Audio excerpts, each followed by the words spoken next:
السلام على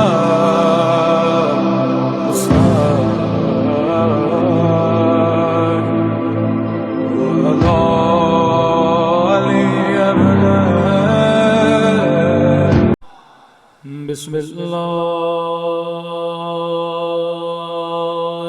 الرحمن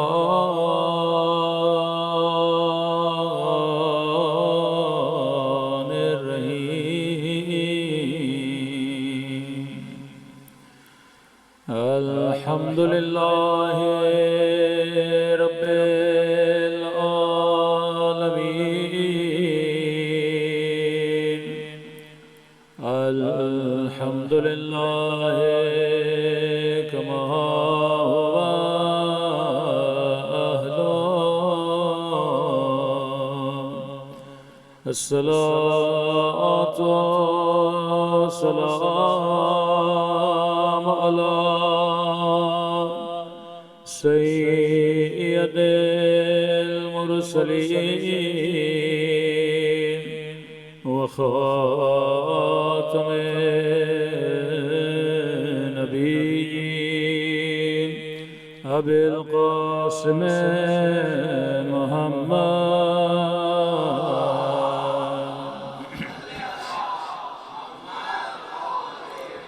وعلى آله الطيبين الطاهرين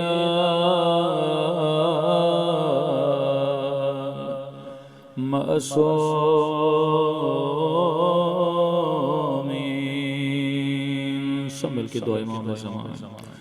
اللهم كل وليك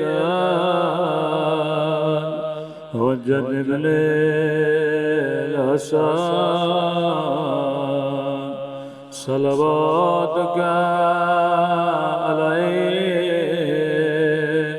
وعلى آبائه في هذه الساعة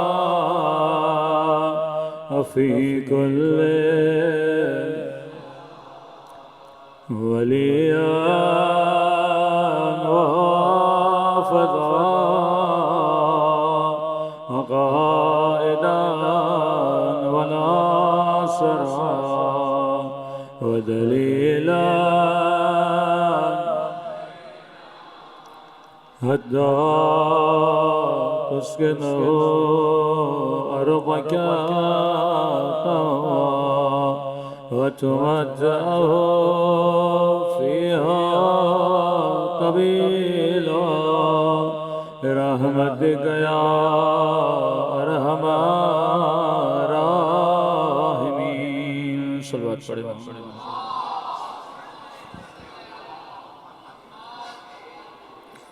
بسم اللہ الرحمن الرحیم. رب اشرح لي صدری ويسر لي امری واحلل عقدۃ من لسانی یفقهوا قولی. اما بعد فقد قال امامنا الحسین علیہ الصلاۃ والسلام انما خرجت لطلب الاصلاح فی امت جدی. صلوات پڑھیں محمد وعلی محمد.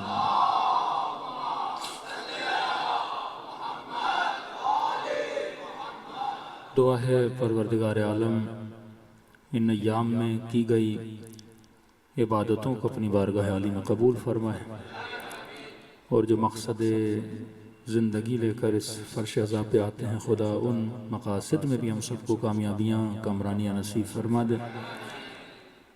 ان ایام میں اور جو آنے والے ایام میں خدا مومنین کی جان مال ناموس اور عزت کی حفاظت فرمائے. مسلسل آپ کی خدمت میں عرائض رکھ رہے تھے کہ مقصد عاشورہ، مقصد عزاء ابا عبداللہ الحسین یہ ہے کہ ایک ایسا سماج بنایا جائے جس کے اندر فکر امام حسین علیہ السلام. اور واقعاً اس اذان عاشورہ نے پوری دنیا میں ثابت کیا کہ شیعہ جوانوں کی فکر میں اور غیر شیعہ جوانوں کی فکر میں زمین و آسمان کا فرق ہوتا ہے. یہ آپ نے دشمن کے سامنے ثابت کیا کہ اگر کسی قوم کے اندر فلسفہ دفاع، فلسفہ جہاد، فلسفہ شجاعت ہے تو وہ حسین ابن علی کی ماننے والی قوم ہے. یہ فکر ہمیں کس نے دی؟ امام حسین نے، کہ کربلا میں دیکھو لشکر یزید کی تعداد کم سے کم 30,000، زیادہ سے زیادہ 90,000، بعض لوگوں نے اور بھی عدد بتایا ہے، اور امام حسین کے ساتھ کتنے لوگ ہیں؟ کم سے کم تعداد 72 بتایا جاتا ہے، زیادہ سے زیادہ 100 لوگ۔ تو 100 لوگوں کی کیسی فکر ہے کہ یہ 100 30,000 کے مقابلے میں کھڑے ہو جائیں؟ کسی بھی طرح کی کیلکولیشن کریں، سب کو پتا ہے کہ اس راستے میں موت ہے۔ اور یہ کون سا فلسفہ تھا جس نے حر کو حر بنایا؟ کہ آپ دیکھیں، ایک طرف 75 لوگ ہیں، 100 لوگ ہیں، دوسری طرف 30,000 کا مجمع ہے، بندہ 30,000 کو چھوڑ کے 30 کی طرف جائے۔ کوئی خاص فلسفہ ہے نا امام حسین کا کہ جنگ حق و باطل، یہ نہ دیکھو کہ باطل کی تعداد کتنی ہے، یہ دیکھو کہ حق کہاں پر کھڑا ہے۔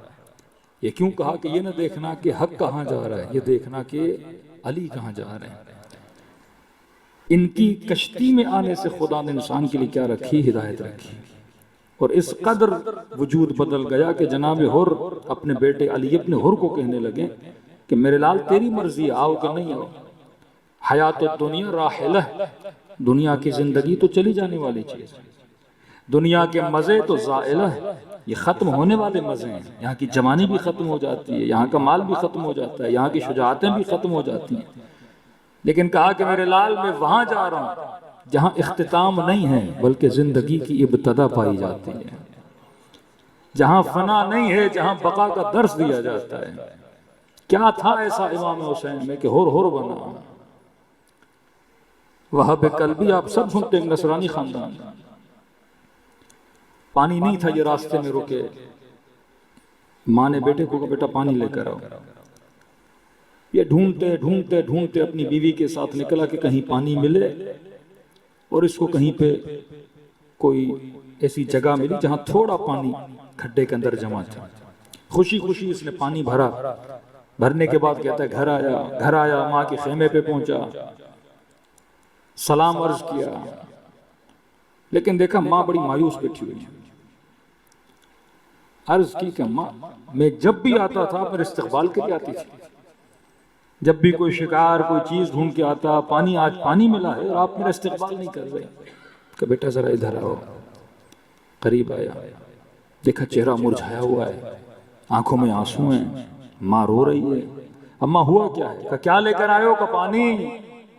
بیٹے کا ہاتھ لیا، خیمے کے پیچھے لے گئی، دیکھا وہاں پانی کا چشمہ جاری تھا۔ کہ اماں چشمہ کہاں سے آیا؟ کہ بیٹا جب تو پانی کی تلاش میں نکلا تو یہاں سے قافلہ گزرا، ایک نورانی شخص میرے خیمے میں آیا جس کو میں نہیں جانتی، لیکن کہنے لگا کہ وہب کی ماں اگر تنگی ہے، اگر کوئی پریشانی ہے تو بتاؤ، ہم پریشانی کو پورا کر دیتے ہیں۔ تو میں نے کہا بیٹا پانی کی تلاش میں کیا ہے؟ کہا مجھے خیمے کے پیچھے لگ گیا، بس اپنی ٹھوکر ماری اور وہاں سے پانی کا چشمہ جاری ہو گیا۔ میں نے کہا ولی خدا کون ہے؟ آپ مسیح ہیں، حضرت عیسیٰ ہیں؟ فرمایا نہیں، میں عیسیٰ نہیں، آخری نبی کا نواسا حسین ابن علی۔ تو میں نے کہا ہم ہیں تو فقیر بادیہ نشین ہیں، آپ کی اتنی خدمت نہیں کر سکتے، لیکن آپ نے چشمہ جاری کر دیا ہمارے لیے، تو تھوڑی دیر کے لیے میرے خیمے میں بیٹھیے، میں آپ کی خدمت کروں۔ کہا نہیں مجھے جلدی ہے، میں نے جلدی آ کے پڑھنا ہے۔ کہ اگر برا نہ مانے تو مخدرات آپ کی خواتین میں جب ان سے مل سکتی ہوں، ہم نے کہا جائیے۔ کہتی میرے لال جب مخدرات میں گئی، پوچھتے پوچھتے کسی نے کہا کہ انہی کی بہن اس خیمے کے اندر ہیں۔ میرے لال جیسے میں نے پردہ ہٹایا، میں نے زندگی میں مریم سنی تھی، دیکھی نہیں تھی، ایسا نورانی چہرہ جیسے میں نے زندگی میں حضرت مریم کو دیکھ لیا۔ گزر ہوا تھا لیکن ہمیشہ کے لیے خاتون اہل بیت کے قافلے کے ساتھ جڑ گئی۔ کس طرح اہل بیت علیہ السلام نے لوگوں کے مزاج بدلے، کس طرح لوگوں کے مزاج میں تبدیلیاں پیدا کی، اور بارہا یہی کہتے رہے کہ اے مومن، اے عزادار، اپنے وجود میں کیا پیدا کیا کرو؟ اصلاح پیدا کیا کرو۔ خرجت لاصلاح امت جدید، جب تک تو اپنے وجود کی اصلاح نہیں کرتا تب تک تمہاری زندگی آباد نہیں ہوتی۔ فرش عزا کیا ہے؟ اس کی مثال اس سفرے کی طرح ہے۔ آپ کسی ریسٹورنٹ میں، کسی ہوٹل میں، کسی مومن کے گھر پہ کھانا کھانے جاتے ہیں تو پہلے مخلفات کو لایا جاتا ہے، جس کو آپ اسٹارٹر بولتے ہیں۔ کوئی سیلڈ لائے گا، چیزیں لائے گا، کھانا بھی باقی، لیکن سیلڈ ویلڈ کھا کے وہ آپ کو اصلی کھانا نہ کھلائے تو آپ کہیں گے جناب پھر دعوت پہ کیوں بلایا تھا؟ مقصد دعوت یہ کہ آپ ہمیں کھانا کھلائیں۔ یہ جو ہم مجلس امام حسین میں آتے ہیں اسٹارٹر بہت ہوتے ہیں، گریا، کالا کپڑا پہننا، عزام میں آنے، سارے اسٹارٹر ہیں۔ مقصد گریا کیا ہے؟ کہ جس چیز کے کرنے سے امام حسین یہ کہیں کہ میرا مقصد اب کیا ہو گیا؟ پورا ہو گیا۔ ہاں گریا کیا، گریا بھی مختلف ہے، ایک اشک کے معرفت، اشک ندامت، اشک کے شوق، خوشی کے آنسو، غم کے آنسو، شوق کے آنسو، معرفت کے آنسو، بصیرت کے آنسو، ایموشنز میں بہنے والے آنسو۔ اس انٹیریئر سندھ میں آپ چلے جائیں، کتنے ہندو ہیں جو جناب علی اصغر پہ گریا کرتے ہیں؟ کتنے ہیں جو ان جھولوں پہ آتے ہیں منتیں ماننے کے لیے؟ اب فرق ہے کہ ہندو امام حسین پہ روئے اس کے آنسو میں، اور ایک شیعہ جب روئے امام حسین پہ، دونوں آنسو ایک جیسے نہیں ہیں۔ ہو سکتا ہے وہ انسانیت کے اعتبار سے رو رہا ہو، کوئی ڈرامہ بھی دیکھتا ہے، سیڈ سین آ جاتا ہے، انسان رونے لگتا ہے، یہ تقاضۂ بشریت ہے، ظلم انسان کو پسند نہیں۔ ایک ہندو بھی آتا ہے جھولے پہ، کسی زری پہ جا کر کوئی منت مانتا ہے، لیکن وہ کیوں آ رہا ہے؟ کیونکہ اس نے 10 لوگوں سے سنا ہے کہ یہاں منت مانو گے تو اللہ بیٹا دیتا ہے۔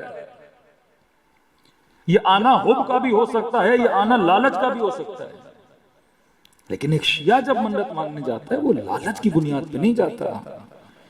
اسے حسین دے پھر بھی حسین کا عاشق ہے، اسے حسین نہ دے پھر بھی حسین کا عاشق ہے۔ یہاں لالچ تو نہیں کہ مولا دو گے تو مانوں گا، مولا نہیں دو گے تو نہیں مانوں۔ آغا امینی فرماتے حرم امیر المؤمنین میں، صاحب کتاب الغدیر فرماتے حرم امیر المؤمنین میں 10 دن سے امیر المؤمنین سے کچھ مانگ رہا تھا لیکن نہیں ملا، ڈیلی جاتا تھا، زیارت پڑھی، نماز پڑھی، نماز حاجت پڑھی، لیکن پریشانی دور نہیں ہو رہی۔ امینی فرماتے ہیں میں نے دیکھا ایک عرب بدو کہتے ہیں بادیہ نشین آیا، وضو نہیں کیا، کپڑے میلے، اذن دخول نہیں پڑھا، ان پڑھ آدمی تھا، اس کے ہاتھ میں بچہ تھا جو پیرالائز تھا، شل بچہ، بازو ہاتھ کوئی کام نہیں کرے، گردن اس کی لٹکی ہوئی۔ آیا اور بچے کو امیر المومنین کے ذری کے سامنے رکھا اور امیر المومنین کی ذری کو دیکھا اور کہا کہ یا ابا الغوث، اے فریاد رس، میرے بچے کو شفا دو۔ اور کہا ابا الغوث اگر شفا نہیں دو گے آج کے بعد کبھی تیرے حرم میں نہیں ہوں۔ آقا امینی کے دل میں کہا کتنا بے ادب ہے، ادب زیارت بھی نہیں، ادب نماز بھی نہیں، وضو بھی نہیں کیا، کپڑے بھی صحیح نہیں ہیں، اور کہتے میں دل میں ذرا مسکرایا کہ عجیب ہو، ادھر دیکھو امینی کھڑا ہے، عالم بھی ہے، مجتہد بھی ہے، مصنف بھی ہے، اہل بیت کے مکتب خدمات بھی ہیں، وضو بھی کیا، نماز حاجت بھی پڑھی، اذن دخول بھی پڑھا، 10 دن سے آ رہا ہوں ابھی تک نہیں ملا۔ اور یہ کتنی بڑی خوش فہمی میں ہے کہ آیا مولا میرے بچے کو شفا دے ورنہ نہیں آؤں گا۔ امینی کہتے ہیں سوچ ہی رہا تھا کہ پیرالائز بچہ اپنے قدموں پہ کھڑا ہو گیا، دوڑا گیا اور اپنے باپ کے سینے سے لگ گیا۔ کہتے ہیں ہجوم لوگوں کا جمع ہو گیا، اس نے کہا شکریہ امیر المؤمنین، اور بچے کو لے کے باہر نکل کے چلا گیا۔ کہتے ہیں خوشی تو ہوئی کسی بچے کو شفا ملی، لیکن اندر ہی اندر میں ایک شکایت پیدا ہوئی۔ میں نے کہا امیر المومنین اگر اس طرح حاجت روائی کرنی تھی تو پھر میں امینی کیوں بنا؟ میں بھی کسی جھوپڑی میں جا کے رہتا، طالب علم بنا، علم حاصل کیا، نمازیں پڑھی، زاہد بنا، ہمیں آپ دے نہیں رہے، اور وہ بندہ جو ان پڑھ ہے کچھ بھی نہیں آیا اور فوراً کیا کر دیا؟ دے دیا۔ کہ تھوڑا ناراض ہوا، گھر گیا، رات کو سو گیا تو خواب کے عالم میں امیر المؤمنین کی زیارت نصیب ہوئی۔ فرمایا امینی اپنے مولا سے ناراض نہیں ہوا کرتے، تو کہ مولا ناراض نہیں ہوں، شکایت ہے، بدو بندہ آیا اور آپ نے دے دیا اور ہمیں آپ نہیں دے رہے، 10 دن سے آ رہے ہیں۔ امام نے فرمایا امینی کمزور العقیدہ تھا، اگر نہ دیتا مکتب چھوڑ دیتا، پھر کبھی در علی پہ نہ آتا، لیکن امینی علی کو تجھ پہ اتنا بھروسہ ہے، میں تجھے دوں یا نہ دوں تو علی کے در پہ پھر بھی آئے گا۔ ایک دوسرا فرمایا امینی جس طرح تیرا دل ہے کہ تجھے مولا کی زیارت ہو، اگر میں تجھے جلدی دے دوں تو اتنی جلدی میرے حرم میں آتا، کبھی حاجت ہوتی نا تو ہم ڈیلی جاتے ہیں، ورنہ دوسرے دن تیسرے دن چوتھے دن، کہ میرا دل بھی تھا ذرا دیر کر کے دوں، جس طرح تیرا شوق ہے کہ تو علی کو دیکھے، علی بھی شوق رکھتے ہیں اپنے چاہنے والے کو دیکھیں، ڈیلی حرم میں آئے۔ تیسرا فرمایا اگر مصلحت میں ہوگا تو دیں گے، مصلحت میں نہیں ہے تو نہیں دیں گے۔ چوتھی چیز فرمایا امینی اگر یہ عرب بدو نہ ہوتا اور میں اس کے بچے کو شفا نہ دیتا اور تیرے دل میں تھوڑا غم پیدا نہ ہوتا اور تو مولا سے شکایت نہ کرتا، آج تجھے خواب کے عالم میں علی کی زیارت نہ ہو رہی ہوتی۔ ہر چیز کا کیا ہوتا ہے؟ سبب ہوتا ہے۔ تو آنسو میں فرق ہے، شیعہ جو آنسو بہاتا ہے وہ اور ہے، غیر شیعہ جو آنسو، اجر سب کا ہے، لیکن ایک آنسو بابرکت ہے۔ جانتا ہے امام حسین کو، کسی کا آنسو صاحب کرامت بن جاتا ہے، اسی ابا عبداللہ حسین کے غم میں قدر جانتا ہے۔ وہ کون سے آنسو ہیں جو سیدہ اپنے رومال میں جمع کرتی ہیں؟ تو یہ مخلفات ہیں جو آپ کو دیے جاتے ہیں، وہ آنسو ہو، وہ ماتم ہو، وہ عزاداری ہو، اصل مقصد ابا عبداللہ تاکہ ان سب چیزوں میں تجھے جوڑ کے امام حسین کی راہ پہ چلانے کی ہمت پیدا کی جائے۔ آج کی رات کیونکہ دعا کی رات ہے، وقت بھی ہمیشہ قلیل ہوتا ہے، یہ جو بارہا میں کہہ رہا ہوں، معصومین فرماتے ہیں اپنی اصلاح کرو، معاشرے کی اصلاح کرو، گھر کی اصلاح کرو، خاندان کی اصلاح کرو۔ اصلاح بہت لمبا ٹاپک ہے۔ جو کھانا کھاؤ اس کی اصلاح کرو، کیا کھانا چاہیے، جو لباس پہنو اس کی اصلاح کرو، کون سا لباس پہننا چاہیے، بچوں کا ٹیچر رکھنا ہے اصلاح کرو، کون سا ٹیچر ہو، گھر بنانا ہے کیسا گھر بنانا چاہیے، کاروبار کرنا ہے کیسا کاروبار کرنا چاہیے، سفر پہ جانا ہے کہاں جانا چاہیے کہاں نہیں جانا چاہیے، سارے مطالب کس نے بتائے ہیں؟ معصومین نے بتائے ہیں۔ اور فرماتے ہیں آج کی رات دعا کی رات ہے۔ 70 سال کوئی بندہ گناہ نہ کرے دنیا سے چلا جائے، یہ پورے 70 سال ایک طرف ہے، لیکن قرآن کہتا ہے لیلۃ القدر خیر من 1000 شہر، 1000 مہینوں سے افضل ہے ایک رات۔ 70 سال کی عبادت و محنتیں ایک طرف، شب قدر کی عبادت اور محنت ایک طرف، 1000 سال کا سفر ایک طرف، شب قدر کی رات ایک طرف۔ یہ شب عاشور بھی اس طرح کی رات ہے، جو سفر آپ کو شاید 70 سال میں طے کرنا پڑے وہ حسین ایک رات میں آپ سے طے کروا دیتے ہیں، لیکن ضرورت اس بات کی ہے کہ اس رات میں سویا نہ جائے۔ ہاں چھوٹا سا نیپ لینے، آدھا گھنٹہ 40-50 منٹ، تاکہ انسان فریش رہے، عبادت خدا میں مشغول رہے، زیارت امام حسین میں مشغول رہے۔ ان راتوں کو ضائع نہ کریں۔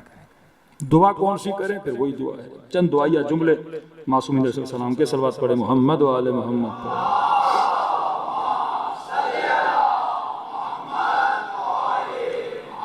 ہر معصوم کی دعا میں یہ اصلاح کی دعا، اللہم اصلح لی دینی، معصوم فرماتے دعا مانگو، بہترین دعائیں، اے خدا میرے دین کی اصلاح فرما۔ بعض لوگ دیندار تو ہیں پر دین غلط، عقیدہ غلط، اے خدا مجھے غالیت سے، مجھے نصیریت سے، مجھے بد عقیدتیوں سے کیا کر نجات عطا فرما، میرے دین کو اصلاح فرما، مجھے صحیح العقیدہ فرما، مجھے موحد بنا، مجھے اہل بیت کی ولایت میں چلنے والا ایسا بنا جیسے ابو ذر غفاری، جیسے میثم تمار، جیسے حبیب ابن مظاہر تھے۔ اللہم اصلح لی دینی، اے خدا میرے دین کی اصلاح فرما، وَأَصْلِحْ لِي فِي دُنْيَاي الَّتِي فِيهَا مَعَاشِي، اے خدا دین کی بھی اصلاح فرما، عقیدے کی بھی اصلاح فرما، ایمان کی بھی اصلاح فرما۔ دوسری دعا، اے خدا میری دنیا کی بھی اصلاح فرما۔ کیوں؟ معصوم ریزن بتاتا، الَّتِي فِيهَا مَعَاشِي، کیونکہ اس دنیا میں میری رزق و روزی رکھی ہوئی ہے، اگر میری دنیا اچھی ہوگی تو میرا رزق و روزی بھی کیا ہوگی؟ اچھی ہوگی، اور رزق و روزی اچھی ہے اپنے بچوں کا پیٹ بھی پال پاؤں گا، معاشرے میں ایک عزت بھری زندگی بھی گزار پاؤں گا۔ وَأَصْلِحْ لِي آخِرَتِي الَّتِي إِلَيْهَا مَعَادِي، اے خدا دین کی اصلاح فرما، دنیا کی اصلاح فرما، کیونکہ رزق دنیا سے وابستہ ہے۔ پھر فرمایا میری آخرت کی اصلاح فرما، کیوں؟ کیونکہ میری آخرت سے میری قیامت جڑی ہوئی ہے۔ دنیا کی اصلاح کر دی پر آخرت کی اصلاح نہ کی، کیا کروں گا؟ یوم الحسرہ، جہاں ہر بندہ ایک دوسرے سے بھاگے گا۔ فرمایا میری آخرت کی بھی اصلاح فرما۔ پھر فرمایا کہ اصلح لی فی نفسی، اے خدا میرے نفس کی بھی آج کی رات کیا فرما؟ اصلاح فرما۔ کیوں؟ انہا اہم الانفس، کیونکہ یہ جو نفس ہے یہ تمام تر نفسوں سے برترین چیز ہے جو خدا نے انسان کو عطا کی۔ ان النفس لامارۃ بالسوء، یہ نفس ہے جو انسان کو ابن سعد بناتا ہے، یہ نفس ہے جو انسان کو قاتل حسین بناتا ہے۔ اے خدا اگر اس کی اصلاح ہو گئی تو میں حر بن سکتا ہوں، میں حبیب ابن مطہر بن سکتا ہوں، میں سلمان فارسی بن سکتا ہوں۔ پھر فرمایا رب اصلح لی ذریتی، اے خدا میری نسل کی بھی اصلاح فرما۔ فَإِنَّهُمْ عَزُدِي، کیونکہ میری نسل کیا ہے؟ میری قوت بازو ہے۔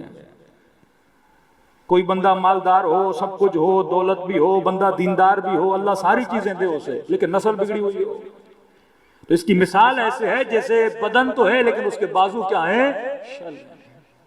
امام حسین فخر کر رہے ہیں علی اکبر پہ، نسل حسین اچھی ہے، زین العابدین پہ نسل ابا عبداللہ الحسین اچھی ہے، نسل اچھی تو گویا تمہارے بازو مضبوط ہیں۔ پھر فرمایا وَأَصْلِحْ لِي أَهْلَ بَيْتِي، اے خدا اگر میری نسل بنائی ہے باقی جتنے میرے گھر والے ہیں ان کی بھی اصلاح فرما، کیونکہ یہ میرے خون اور گوشت کی طرح ہیں۔ نفس کی اصلاح، دین کی اصلاح، دنیا کی اصلاح، خاندان کی اصلاح، نسل کی اصلاح، پھر یہ نہیں کہ دوسروں کو بھلا دیا۔ فرمایا وَأَصْلِحْ لِي جَمَاعَةَ إِخْوَتِي، اے خدا پھر جتنے میرے مومن بھائی ہیں ان سب کی بھی کیا فرما؟ اصلاح فرما۔ کیوں؟ کیونکہ ان صلاحہم صلاحی، کیونکہ اگر ان کی اصلاح ہو گئی تو ان کی اصلاح میں میرا ہی فائدہ ہے۔ کسی جگہ مولانا موبائل چوری ہو گئے، اب چور چوری کرے گا تو نقصان کس کا ہے؟ لوگوں کا ہے۔ اگر ان کی اصلاح ہو گئی تو پروردگارہ میری اصلاح ہو جائے گی۔ اب مولا فرماتے ہیں چار چیزیں ہر مومن کرے، آج کی رات امام حسین کی رات ہے، اگر اس چار فارمولوں پہ عمل کریں تو پوری زندگی آپ کی سنور سکتی ہے۔ مولا کون سی چیز؟ فرما اصلاح نفس کے لیے سب سے پہلی چیز جس کی انسان کو ضرورت ہے وہ ہے تشخیص، جس کو انگلش میں بولتے ہیں ڈائیگنوز۔ فرمایا جو ڈائیگنوز نہ کر پائے کہ میرے اندر بیماری کیا ہے، جو ڈاکٹر ڈائیگنوز نہ کر سکے وہ جو دوا دے گا وہ دوا بچائے گی نہیں، مارے گی۔ ڈاکٹر کو پتہ نہیں آپ کو شوگر کی وجہ سے مسئلہ ہے، بلڈ پریشر کی وجہ سے مسئلہ ہے، دوائی کوئی تیسری دے دے تو بندہ کیا ہو جائے؟ مر جائے۔ فرمایا پہلے ہے تشخیص مرض، اور فرمایا ہر انسان کو پتہ ہے کہ میرے اندر کون سی بیماری ہے۔ کوئی غصے میں کے گالیاں دیتا ہے، کسی کے اندر شہوت کا مرض ہے، کسی کے اندر حب ذات، کسی کے اندر جاہ طلبی، کسی کے اندر حکومت طلبی، کسی کے اندر شہرت کا شوق۔ ہر کسی کو پتہ میرے اندر کون سی بیماری ہے۔ چھٹے امام کا شاگرد ابو بصیر، صلوات پڑھے محمد و آل محمد۔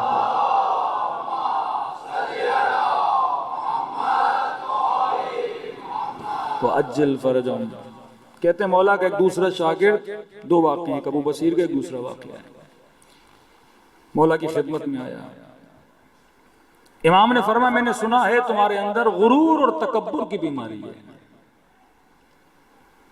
کہا مولا لوگ کہتے ہیں۔ اب امام نے تشخیص دی کہ تیرے اندر مرض کیا ہے، بیماری کون سی ہے؟ مغرور ہے تو، لوگوں سے ملنے میں، اٹھنے میں، بیٹھنے میں تیرے اندر غرور ہے۔ مالدار تھا، باغات تھے اس کے، بڑا خاندان تھا اس کا۔ تو کہا مولا کیا کرو؟ امام نے فرمایا تواضع اختیار کر، متواضع بن، جھکنا سیکھ۔ امیر بندہ، سیٹھ بندہ تھا یہ، لیکن امام نے مرض بتایا اور کہا جا مرض کا کیا کر؟ علاج کر جا کے۔ غالباً نام محمد ابن مسلم ہے اس کا۔ اس نے اپنے غلام کو کہا کہ میرے لیے ایک تشت لاؤ، غلام تشت لایا، کہا کھجوریں لاؤ، تشت پہ کھجوریں رکھی، مسجد کے باہر تشت سر پہ رکھ کے کھجوریں بیچنے لگا۔ جو بندہ آئے معزز بندہ تشت رکھ کے کھجوریں بیچے، سارے رشتہ دار آئے، قد اوضحتنا، کہنے لگے کہ تو نے تو ہمیں خوار کر دیا کہ فلاں کا چچا، فلاں کا بھائی، فلاں کا رشتہ دار کیا بیچ رہا ہے؟ کھجوریں بیچ رہا ہے۔ فرما نہیں، میں تمہیں خوار نہیں کر رہا، میں اپنے نفس کو خوار کر رہا ہوں۔ ہاں؟ کہ امام نے فرمایا اس کے اندر تکبر آ گیا، اس کو کیا کر؟ تشخیص، پہلی چیز ہے تشخیص مرض۔ یہ جانو تو صحیح تمہارے اندر بیماری کیا ہے۔ چار مومنوں سے پوچھ سکتے ہو، کسی کو آئینہ بناؤ تجھے بتا سکتا ہے، کوئی اخلاق کی بیماری، نشے کی بیماری، نگاہ حرام کی بیماری، آنکھوں پہ کنٹرول نہیں، قلب نے زبان پہ پڑا، زبان پہ کنٹرول نہیں، شکم پہ کنٹرول نہیں۔ آیت اللہ دستغیب کے پاس ایک بندہ کہ قبلہ مجھے بہت بھاری بھرکم وزن والا تھا، مجھے کوئی نسخہ دیجئے، کوئی ڈائٹ کا نسخہ بتائیے، میں کھاتا بہت ہوں، موٹا ہو جاتا ہوں۔ آیت دستغیب نے کہا بھائی ہم تو قرآن سے بات کرتے ہیں، اہل بیت کے کلام سے بات کرتے ہیں، تو کہا کہ ایک چھوٹا سا مشورہ ہے کہ جب بھی کھانا کھاؤ، جب لقمہ منہ میں ڈالو، چباؤ، تو ہر لقمے پہ ایک سورہ انا انزلنا پڑھو۔ اب وہ جتنا ٹائم انا انزلنا پڑتا تھا، پہلے اس کی جگہ پہ 8-10 لقمے کھا جاتا تھا، اب ایک لقمے پہ ایک انا انزلنا، تو اس کا پیٹ جلدی سے بھر جاتا تھا۔ اس طرح اس کا وزن بھی کم ہو گیا اور ثواب سورہ انا انزلنا بھی کماتا رہا۔ مومن کا یہ مومن ہوشیار، تشخیص مرض، اس کی اصلاح فرما۔ پہلے فرما تشخیص، دوسری چیز عزم و ارادہ، یہ سب سے اہم ترین چیز ہے۔ کہ ڈاکٹر نے کہا آپ کو شوگر ہے، اب عزم کرو میٹھا کھانا چھوڑو۔ کیلسٹرول ہے، اب عزم ہے کہ بھائی چربی والی چیزیں کھانا چھوڑ دو۔ جس انسان کو پتا ہے میرے اندر حب مال ہے، تو عزم و ارادہ کریں اس چیز کو میں نے ختم کیسے کرنا ہے۔ بیماریوں کا لوگوں کو پتا ہوتا ہے، ارادہ نہیں کر پاتے۔ یہ پاکستان میں ایک عام چیز ہے کہ پوچھا جاتا ہے جناب چائے پیئیں گے، میٹھی پیئیں گے یا پھیکی پیئیں گے، تو کہتے ہیں ہمیں تو شوگر ہے، ہمیں کون سی چائے دیجئے؟ پھیکی دی، اور وہیں پہ حلوہ کھا رہا ہوتا ہے۔ یہاں شوگر کی نشانی صرف چائے پھیکی پینی ہے، باقی ہر میٹھا کھانا ہے۔ اب کیونکہ کنٹرول نہیں، مر جاتا ہے۔ فرما پہلے عزم کر، پہلے ارادہ کر۔ ابو بصیر امام کی خدمت میں آئے، فرما مولا میرا ایک دوست ہے، بڑا اس کو سمجھاتا ہوں، ہاں آپ کا چاہنے والا ہے لیکن شرابی ہے، زانی ہے، گھر میں ناچنے والیوں کو بلاتا ہے، محفلیں لگاتا ہے مولا۔ امام نے کہا نصیحت کیا کر اسے۔ کہتا ہر بار نصیحت کرتا تھا، وہ کہتا تھا زندگی اتنی گزر گئی، اب سدھرنے کا فائدہ کیا؟ اتنے گناہ کیے، پتہ نہیں اللہ معاف بھی کرے کہ نہیں کرے۔ تو ابو بصیر نے کہا دیکھ میں امام جعفر صادق کیا جا رہا ہوں، اگر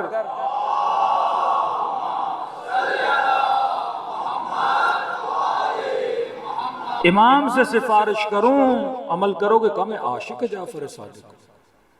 اگر تیرا مولا کوئی راستہ مجھے دکھائے، میں چلنے کے لیے تیار ہوں، لیکن زندگی میری بڑی خراب گزری ہے، 50 سال 60 سال گناہ ہی گناہ میں گزری ہے۔ کہا ٹھیک ہے مولا سے جا کے بات کرتا ہوں، اہل بیت کا کام ہی اصلاح ہے۔ یہ نہیں کہ نمازی کو نمازی بنا، بے نمازی کو نمازی بنا ہونا۔ امام کے پاس کیا کہ مولا وہ جو میرا دوست ہے، بندہ بڑا اچھا ہے لیکن ہے بڑے گناہوں میں۔ امام نے کیا کہا کہ اگر تمہارا مولا مجھے کوئی راستہ دکھائے، میں سب کچھ چھوڑ دوں گا۔ امام نے فرمایا جا کے اپنے دوست کو کہو کہ جعفر صادق نے کہا ہے کہ ہم ضامن ہیں تیری جنت کی، ہم تجھے گارنٹی دے رہے ہیں کہ قیامت کے دن ہم تمہاری شفاعت کریں گے، شفیع بنیں گے، تو جنت میں بھیجیں گے۔ شرط یہ ہے جتنا حرام سے کمایا اللہ کی راہ میں دے۔ غلط دوستیاں، غلط کام، شراب کاریاں، حرام کاریاں کیا کر دے؟ بند کر دے، گارنٹی میں دے رہا ہوں۔ یہ خوش ہوا ابو بصیر، دوڑا دوڑا کہ بھائی اتنی گارنٹی کسی کو نہیں ملتی، یہ تو سلمان کو دی علی نبی طالب نے، یہ تو حسین نے دی شب عاشور اپنے اصحاب کو جنت کی۔ جعفر صادق گارنٹی دے رہے ہیں۔ کہا واللہ کہاں؟ کہا لکھوا کے لاؤ گے؟ کہاں؟ امام نے کہا ہے، زبان امام ہے، بس شرط یہ ہے جو کچھ ہے چھوڑ دے۔ اس نے کہا ٹھیک ہے۔ کہتا کئی مہینوں کے بعد اب بات کر کے یہ نکل گیا، اس نے کیا پتا اتنا اثر ہوگا اس بندے خدا پر۔ کہتے کئی مہینوں کے بعد خبر ملی یہ جو صاحب ہیں ان کی طبیعت ذرا ناساب ہے، حالات بڑے بگڑ چکے ہیں۔ اتنا امیر بندہ کہ حالات بڑے تنگ ہیں۔ کہتا میں کچھ چیزیں لے کر اس سے ملنے گیا کہ پوچھوں کس چیز کی کمی ہے۔ گھر کے دروازے پہ اس کے دستک دی، دروازہ کھولا تو اس نے تھوڑا سا کھولا۔ میں نے کہا بھائی اندر تو آنے دو۔ کہ معذرت تھوڑی دیر رک جاؤ، 3-4 گھنٹے کے بعد آنا۔ مسئلہ کیا ہے؟ کہ کپڑے نہیں ہیں میرے پاس۔ کیا مطلب؟ کہ تمہارے مولا نے کہا تھا جو حرام کا ہے، میں نے سب کچھ دے دیا، ایک ہی لباس تھا میرے پاس جو حلال سے خریدا ہوا تھا، وہ میلا ہو گیا، میں نے دھویا ہے، سکھانے کے لیے رکھا ہے، چند گھنٹوں کے بعد آؤ تاکہ وہ لباس پہنو۔ کہتا میں گیا، چند کپڑوں کا بندوبست کیا، اسے جا کر کپڑے دے، کچھ عرصے کے بعد یہ مر گیا۔ کہتے اب جب چھٹے امام سے ملنے گیا، مولا خوشی خوشی کھڑے ہوئے، کہا ابو بصیر جو وعدہ تیرے دوست کے ساتھ کیا تھا وہ جعفر نے وعدہ پورا کر دیا، روانہ کر دیا اسے جنت کی طرف۔ عزم و ارادہ اگر کرو تشخیص مرض، اس کے بعد عزم و ارادہ۔ تیسری چیز معصوم فرماتے اگر عزم اور ارادہ کیا ہے، تیسری چیز ہے دعا۔ حول حالنا الی احسن الحال، اے خدا میرے حال کو بہترین حال میں بدل دے۔ اللہم اجعلنی محیای محیا محمد و آل محمد، اے خدا وہ حیات عطا کر جو تو نے محمد اور آل محمد کو عطا کی۔ اے خدا میرے جوارے کو، میرے اعضاء کو، دعا کو میل میں آپ پڑھتے ہیں نا، اپنی اطاعت میں کیا کر ملزم فرما، اس قدر مجھے مضبوط فرما۔ فرما دعا، لولا فضل اللہ، اگر اللہ کا فضل و کرم نہ ہو ہم میں سے کوئی فرش آتا حسین پر بھی نہ بیٹھا ہو۔ دعا کا بڑا اثر ہے، اور یہ رات دعا کی رات ہے۔ عزم و ارادہ، اس کے ساتھ دعا۔ چوتھی چیز عمل اور تکرار عمل۔ اگر عزم کیا کسی چیز کو چھوڑنے کے لیے، اب عمل بھی کرو کسی عادت کو بنانے کے لیے۔ رسول فرماتے ہیں دو چیزوں کی قدر و قیمت جانا کرو، کیونکہ جب ہاتھ سے چلی گئی یہ واپس نہیں آتی۔ فرمائے پہلی چیز العافیہ، دوسری چیز الشباب۔ ایک ہے صحت جو اللہ کی سب سے بڑی نعمت، دوسرا فرمایا جوانی۔ یا لیت الشباب متی یعود، جب یہ جوانی چلی جاتی ہے پھر بوڑھوں سے پوچھو کہ جوانی تھی کیا۔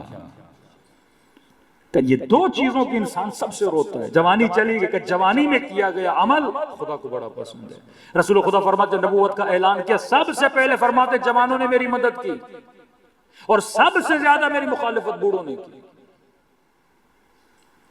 مکتب کے جوان اگر جوانی میں زندگی کا کوئی عمل بناتے ہو، کوئی عادت بناتے ہو، جوانی میں بری عادت اپنانا بھی آسان ہے اور عادتوں کو نکالنا بھی آسان ہے۔ 40 سال کے بعد 45 سال کے بعد عادت بدل تو سکتے ہو، پر اتنی آسانی کی جوانی میں۔ اس کی مثال ہمارے استاد اس طرح دیتے تھے کہ درخت جب چھوٹا ہوتا ہے تو زمین سے اکھاڑنا آسان ہے، جب یہ 40 کا ہو گیا 45 کا ہو گیا پھر اس کو کاٹا جاتا ہے، زمین سے اکھاڑا نہیں جاتا۔ آقا نراقی فرماتے ہیں کہ اگر بدلنا چاہتے ہو تو اس کی ایک آسان نشانی یہ ہے کہ جو عادت تیرے اندر بری ہے اس عادت کے مخالف کوئی کام کرو، فوراً بن جاؤ گے۔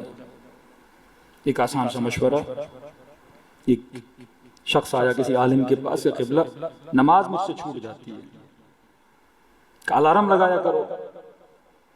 تو کہا کہ الارم لگاتا ہوں لیکن اٹھتا ہوں پھر بند کر دیتا ہوں پھر سو جاتا ہوں۔ یہ نفس ہے، اب اس کو کس طرح سدھارنا ہے؟ انہوں نے کہا کام کیا کرتے ہو؟ کہ ٹیکسی چلاتا ہوں۔ دن میں کتنا کماتے ہو؟ کہ دہاڑی ہے کوئی 4-5 ہزار۔ کہ اب نظر کرو، لمبی نظر نہیں کرنا کہیں پھنس نہ جاؤ، کہ 1 ہفتے کے لیے نظر کرو، دہاڑی 5 ہزار ہے نظر کرو۔ کہ نظر کرتا ہوں اگر صبح نماز پہ نہیں اٹھا تو 4000 اللہ کی راہ میں صدقہ دے دوں گا۔ یہ بندے خدا کہتا ہے میں نے نظر تو کر لی لیکن اس رات مجھے نیند ہی نہیں آئی، کیونکہ میں نے 4000 دینے تھے۔ کہتے ہیں اس دن کے بعد کبھی نہیں ہوا کہ میں صبح کی نماز کے لیے نہ اٹھوں۔ کس طرح اس نفس کو ٹائٹ کرنا ہے، اس کے برخلاف۔ کنجوس ہو تو فرمایا 1 ہفتہ 10 دن لوگوں کی دعوت کرو، سخی بن جاؤ گے۔ عادتوں کو بدلنا یہ مکتب سکھاتا ہے، وجود کو بنانا یہ مکتب سکھاتا ہے۔ کس طرح تم نے اپنے وجود کو بنانا ہے، جبر نہیں۔ شب عاشور امام حسین نے اب حجت تمام کر رہے ہیں، افراد تھے، یہ چراغ بجھانے کے بعد افراد کم ہوئے نا، کافی لوگ آئے تھے۔ تو کہا کون ہے جو کل جنگ ہوگی اور جو رکے گا بچے گا نہیں؟ میں حسین بتا رہا ہوں۔ کہ کچھ لوگ اپنے سر کو کھجلا رہے تھے، کچھ ایسے تھے جو داڑھی کے بالوں کو اپنے دانتوں میں، پریشانی کے عالم میں کہ اب حسین کو چھوڑ کے جائیں تو کیسے؟ کبھی انسان کو شرم بھی تو آتی ہے نا۔ تو مولا سمجھ گئے ان کے چہروں کو دیکھ کے کہ یہ رکنا نہیں چاہ رہے، تو امام حسین نے چراغ بجھا دیا کہ میں نے بیعت اٹھا لی، جس نے جانا ہے چلا جائے۔ 5 کر کے 10 کر کے جس نے جانا تھا چلے گئے۔ پھر امام نے چراغ جلایا تو حبیب بیٹھے تھے، بریر بیٹھے تھے، یزید ابن سبیت بیٹھے تھے، عباس علمدار بیٹھے تھے۔ عجب ہے اخلاق امام حسین۔ فرمایا اپنے بیٹوں کو، اپنے بھائیوں کو، اصحاب کو کہا کہ میں نے تم سب سے بیعت اٹھائی، عباس تجھے بھی جانا ہے جا سکتے ہو، اکبر بیٹا تمہیں جانا ہے جا سکتے ہو، حبیب تم نے بھی جانا ہے جا سکتے ہو، کیونکہ یہ جو لشکر کھڑا ہے یہ حسین کے لیے کھڑا ہے، ان سب کی دشمنی مجھ حسین کے ساتھ ہے، تم لوگ چلے جاؤ گے تجھے کچھ بھی نہیں کہیں گے، ہاں انہوں نے کار حسین کو تمام کرنا ہے، میں نے بیعت اٹھا لی جسے جانا چاہے۔ وہاں پہ جناب بریر نے بہترین جملہ کہا، سب نے کہا مولا آپ کو کیسے چھوڑ کے جائیں، ہماری جانیں آپ پہ قربان، لیکن بریر نے ایک جملہ کہا جو تاریخ نے لکھا، فرمایا مولا واللہ، مولا خدا کی قسم ہے، اگر میرے جسم کو ٹکڑے ٹکڑے کیا جائے، پھر جلایا جائے، پھر راکھ بنا کے ہوا میں اڑایا جائے، اور خدا مجھے دوبارہ خلق کرے اور پھر کہے کس کا ساتھ دو گے، مولا پھر بھی یہیں پہ اسی طرح کھڑا رہوں گا جس طرح آج بیٹھا ہوں۔ ایسے اصحاب ابا عبداللہ الحسین، کیونکہ یہ وجود اصلاح یافتہ وجود تھا۔ شب عاشور مولا کے ایک صحابی پہرا دیتے تھے خیام حسینی کا، کہتے میں نے محسوس کیا کسی کا سایہ مجھے نظر آیا، پیچھا کیا، دیکھا یہ کون ہے، ابا عبداللہ الحسین، میرے مولا حسین۔ پیچھا کرتا گیا مولا کا، مولا کہاں جا رہے ہیں، کہیں ایسا نہ دشمن آگے اٹیک کرے۔ امام نے آواز دی کیوں پیچھا کر رہے ہو؟ مولا پیچھا نہیں کر رہا، میں آپ کی حفاظت میں نکلا ہوں۔ مولا آگے آؤ، آگے آئے، کہتے مولا نے میرا ہاتھ تھاما، کہ سامنے وہ پہاڑ دیکھ رہے ہو؟ جی میرے مولا۔ فرمایا اس پہاڑ کے پیچھے ایک بھی یزید کا سپاہی نہیں ہے، تو ابھی جوان ہے، میں حسین نے اپنی بیعت اٹھا لی ہے، جانا چاہتے ہو ابھی بھی وقت ہے، رات کا وقت ہے، نکل جاؤ، کوئی یزید تمہارے پیچھے نہیں لگے گا۔ کہتے آنکھوں میں آنسو آئے، مولا یہ کیسی باتیں کر رہے ہیں، اس عالم میں آپ کو چھوڑ کے جاؤں تو محب تو نہیں ہوا نا؟ ماتھے کا بوسہ لیا، اسی طرح باتیں کرتے کرتے کہہ رہے ہیں واپس جب پلٹ رہے تھے تو مولا نے کہا مجھے ذرا اپنی بہن کے خیمے میں جانا ہے، آپ آگے چلے جائیے۔ کہتا ہے حسین سیدہ زینب کے خیمے میں گئے، میں ابھی جا ہی رہا تھا تو خیمے سے کچھ باتیں میں نے سن لی چلتے چلتے، کہ حسین جیسے خیمے میں گئے تو بہن نے بھائی کو کہا کہ حسین تجھے اپنے اصحاب پہ بھروسہ تو ہے؟ ایسا تو نہیں کل ظہر عاشور عین وقت یہ آپ کو چھوڑ کے چلے جائیں۔ امام حسین نے فرمایا بہن زینب اللہ نے جیسے صحابی مجھے دیے کسی کو نہیں دیے، اس نے جیسے سنا دوڑا دوڑا حبیب کے خیمے میں گیا۔ حبیب ابن مظاہر نے دیکھا چہرہ مرجھایا ہوا، کہ پریشان کیوں ہو، مایوس کیوں ہو؟ کہ حبیب علی کی بیٹی کو ہم پہ بھروسہ نہیں ہے، بھروسہ نہیں ہے۔ کہ کیا ہوا؟ کہ بھائی کو کہہ رہی تھی بھیا تجھے اپنے اصحاب پہ بھروسہ تو ہے۔ حبیب نے جمع کیا سارے اصحاب کو، زہیر، بریر، یزید ابن سبیت، سعید، جون، سارے جمع ہو جاؤ۔ عباس نے کہا ماجرا کیا ہے؟ کہ مولا یہ ہمارا معاملہ ہے، کہ اصحاب حسین کی بہن کو ابھی تک ہم پہ بھروسہ نہیں ہے۔ فرمایا مولا اگر اجازت ہو سیدہ زینب کے خیمے کے سامنے کھڑے ہو گئے۔ اس دن مولا یہ سارے بی بی کے خیمے کے سامنے جمع ہو گئے، اور فرمایا آقا زادی ہم قسم کھا کر کہتے ہیں جب تک ہم زندہ ہیں حسین کے بدن پہ آنچ بھی آنے نہیں دیں گے۔ اور کیا حق ادا کیا انہوں نے، 17 تیر سعید کھا گیا پر حسین کو ایک تیر لگنے نہیں دیا۔ بوڑھے بوڑھے جان شہید ہو گئے پر کہا مولا جب تک ہم زندہ ہیں۔ ارے یہ تو دور حسین حسن کا چھوٹا بچہ عبداللہ جب دیکھا نا کہ چچا پہ ظالم تلوار کا وار کر رہا ہے تو اس نے دونوں بازو اپنے چچا کے آگے کر دیے اور اس کے دونوں بازو کیا ہو گئے؟ قلم ہو گئے۔ یہ وہ ہیں جنہوں نے اپنے وجود کی کیا کی تھی؟ اصلاح کی تھی۔ جناب حر اپنے بیٹے کو، علی اپنے حر کو کہتے ہیں کہ بیٹا دنیا گزرنے والی چیز ہے، آخرت بقا والی چیز ہے، مولا کے پاس آتے ہیں۔ اصلاح کر کے آیا نا، امام نے سینے سے لگا، بھیا حر، حسین کے سینے سے لگ جائے، کہ مولا آپ نے تو معاف کر دیا لیکن اگر اجازت ہو میں سیدانیوں سے بھی معافی مانگوں۔ امام نے کہا اور یہاں اگر میں نے معاف کیا سمجھو کہ انہوں نے معاف کیا، روئے جائے، نہیں مولا سکون نہیں مل رہا، چین نہیں مل رہا۔ اور کیوں؟ کہ مولا جب آپ کا راستہ روکا تھا تو کچھ اماریوں سے کچھ بیبیوں کے رونے کی آوازیں آ رہی تھیں، اذن ملا، سر سے امامہ اتارا، آواز دے کر کہا کائنات کا سب سے بڑا گنہگار معافی مانگنے آیا ہے۔ بی بی زینب نے کہا محمد یہ کون ہے؟ کہ اماں وہی ہے جس نے ماموں کا راستہ روکا تھا، اصلاح کی اپنی، اب معافی مانگنے آیا ہے۔ دیکھو پھر ایکسیپٹ کیسے کرتے ہیں اہل بیت علیہ السلام، کہ بچوں بڑے ادب سے جانا اور سلام کرنا اور کہنا ماموں حر زہرا کی بیٹی تجھے سلام دیتی۔ ارے خود کو بنا لو تو زینب بھائی کہہ رہی ہیں۔ اگلا جملہ کہا حر تڑپنے لگا، فرمایا جا کر کہنا علی کی بیٹی حر آج تجھ سے شرمندہ ہے۔ سر پہ خاک ڈالی بی بی شرمندہ تو میں ہوں، زہرا کی بیٹی مجھ سے کیوں؟ کہ اور اس وقت آج ہمارے گھر آیا ہے جب پلانے کے لیے پانی نہیں ہے۔ لیکن پریشان نہ ہونا، قیامت کا دن ہوگا، بابا علی کو کہوں گی حوض کوثر سے تجھے پانی پلایا جائے۔ یہ دعا ہے جس تمنا کے لیے حر نے اپنی جان کا صدقہ دیا، قربانی دی۔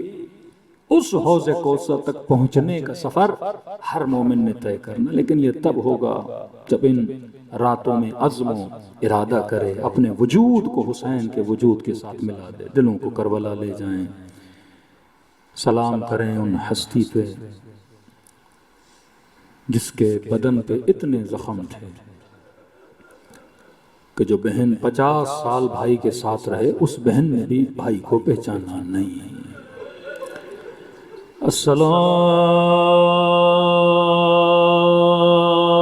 السلام علی الحسین وعلی علی ابن الحسین وعلی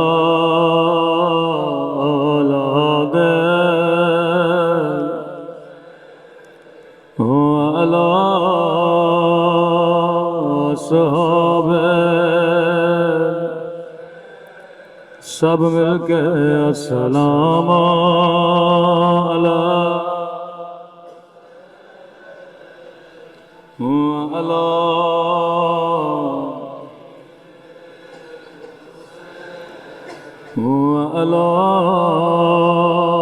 اولاد حسین وعلی اصحاب۔ میرا سلام ہو اس درد بھرے منظر پہ جب حسین خیمے سے خدا حافظ کر رہے تھے۔ لشکر یزید کہتا ہے دو ایسے شہید جن کو خیموں سے نکلتے نکلتے بڑی دیر لگ گئی، ایک کا نام علی اکبر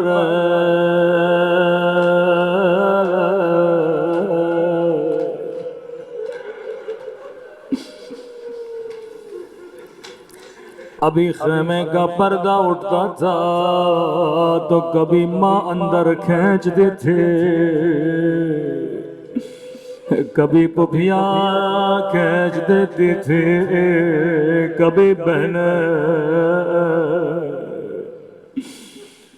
دوسرا شہید میرا مظلوم مولا حسین، کبھی بہنیں سینے سے لپٹ جاتی تھی، کیونکہ جانتی تھی حسین کے بعد کوئی محافظ نہیں ہے، حسین کے بعد اسیر، حسین کے بعد یتیم۔ روایت کے جملے آئے، جب بہن زینب کو کہا خدا حافظ زینب، راوی کہتا ہے سیدہ غش کھا کر زمین پہ گر گئے۔ اللہ جانے جب ہوش میں آئی، امام نے سینے پہ ہاتھ رکھا، کان میں کچھ جملے گئے، فضا کہتی ہیں اس دعا کے بعد میں نے کبھی زینب کو بے ہوش ہوتے ہوئے نہیں دیکھا، کبھی رباب کو حوصلہ دینے لگی، کبھی سکینہ کو سینے سے لگاتی تھی۔ بڑی مشکل سے مولا خیموں سے باہر آئے، ذوالجناب پہ بیٹھے، اشارے سے کہا ذوالجناب جلدی جلدی مجھے میدان میں لے کے چلو، پھر سے کہیں میری بہنیں مجھے روک نہ لے۔ چند قدم ذوالجناب چلا، لیکن پھر سواری نے چلنا روک دیا۔ امام نے فرمایا ذوالجناب تو نے بھی میرا ساتھ چھوڑ دیا، او میرا اکبر بھی چلا گیا، میرا عباس بھی چلا گیا۔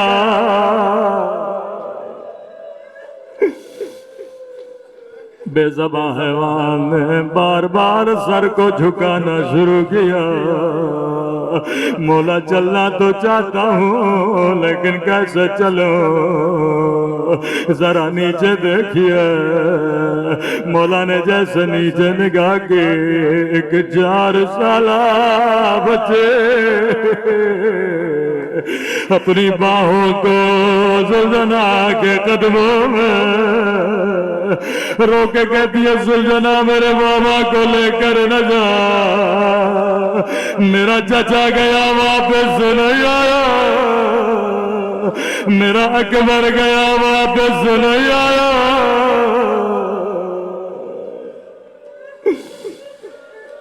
مولا حسین ذوالجلال سے نیچے آئے،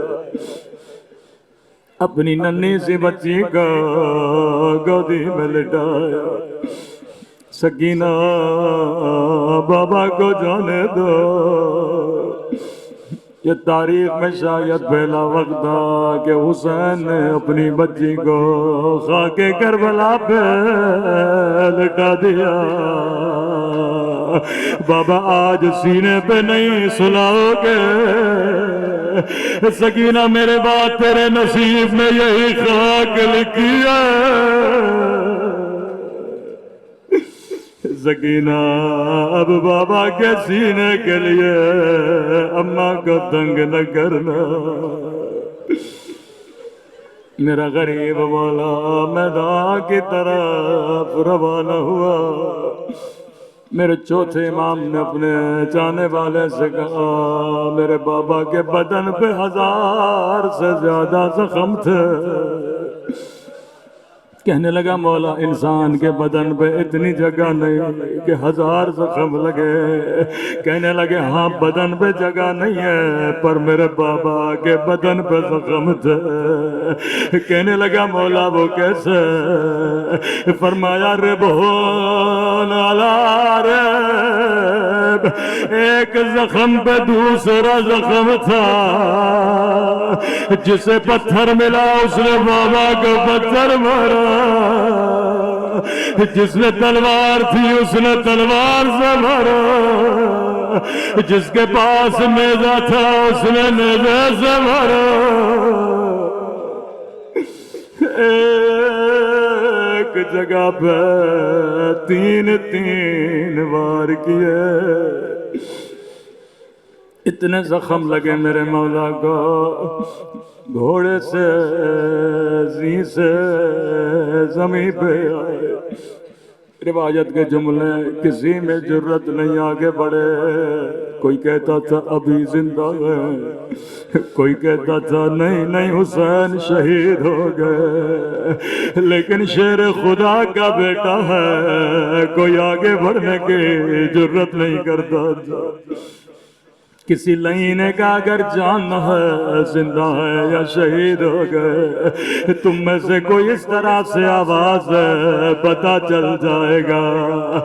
ایسی آواز دی جس نے میرے مولا کے کلیجے کو ہلایا۔